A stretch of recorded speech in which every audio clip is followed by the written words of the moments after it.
Tottenham are one of 3 Premier League sides reportedly eyeing Queen's Park Rangers goalkeeper Sany Dieng for a summer move. Hello Spurs fan, welcome to the Spurs News Today channel.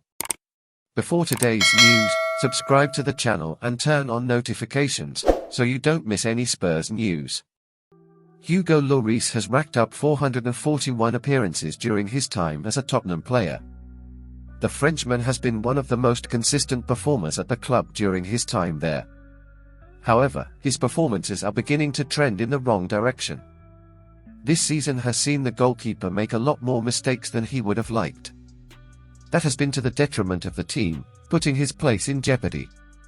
Graham Souness is one of the people who has voiced his concern for the Tottenham keeper the loudest.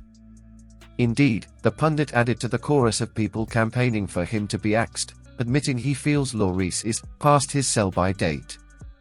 If the Frenchman does not cut out his mistakes, that could be an opinion which is shared by Antonio Conte. It would not be a massive surprise if the Italian is already leaning that way in his estimations of Lloris, as his mistakes have cost the side on a few occasions. The Frenchman has not been dropped yet, so the alarm bells should not be ringing too loud. However, a number of goalkeepers have been linked with a move to Spurs, potentially to replace him. Premier League keepers David Raya and Jordan Pickford are both names on that list. One more left-field choice has also come onto their radar. Indeed, the latest goalkeeper Spurs have set their sights on is QPR man Dieng, as reported by a Guardian journalist.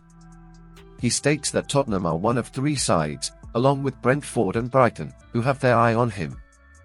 It is also reported that those clubs are on the hunt ahead of a potential summer move.